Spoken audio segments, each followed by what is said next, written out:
عزیز اور محترم بھائیوں، یہ بہت بڑی نیکی ہے کہ اپنے مال کو اللہ کے راستے میں خرچ کرنا۔ بخاری اور مسلم کے اندر حدیث موجود ہے، رسول اللہ صلی اللہ علیہ وسلم نے فرمایا کہ جو شخص اپنے دائیں ہاتھ سے اللہ کے راستے میں اپنے مال کو خرچ کرتا ہے،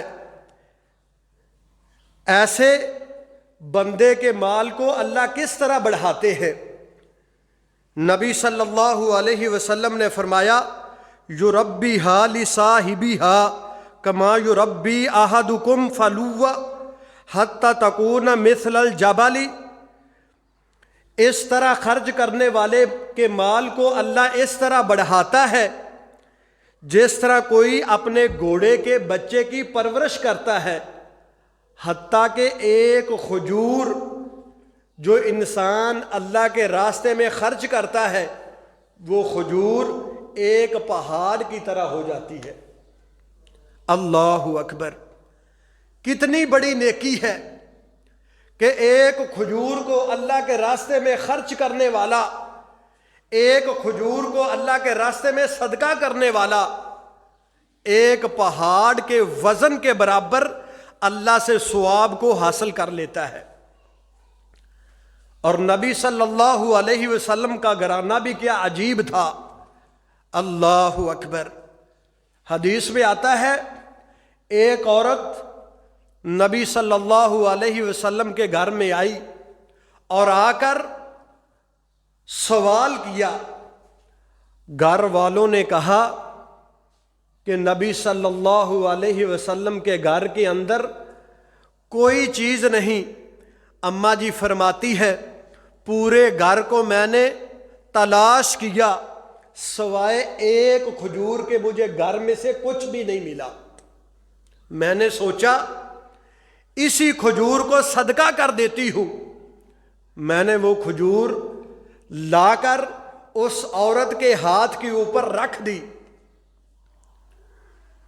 اماں جی فرماتی ہیں مانگنے والی عورت کے ساتھ دو بچیاں بھی تھیں۔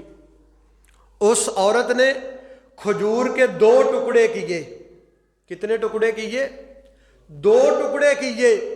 ایک ٹکڑا اپنی ایک بچی کے منہ میں ڈال دیا، دوسرا ٹکڑا اپنی دوسری بچی کے منہ کے اندر داخل کر دیا، اور کھجور کی گٹھلی کو اپنے منہ میں لے کر چوسنے لگی۔ اماں جی فرماتی ہیں شام کو نبی صلی اللہ علیہ وسلم جب گھر میں تشریف لائے، میں نے پورے واقعے کی خبر دی۔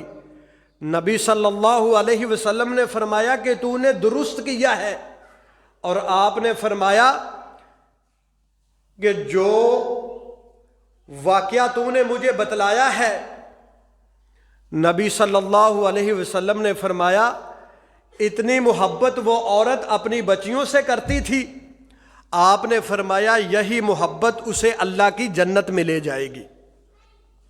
کہ اس عورت نے کھجور کے دو ٹکڑے کیے، ان دونوں ٹکڑوں کو برابر کے اندر تقسیم کیا، آپ نے فرمایا یہی محبت اسے اللہ کی جنت میں داخل کرے گی۔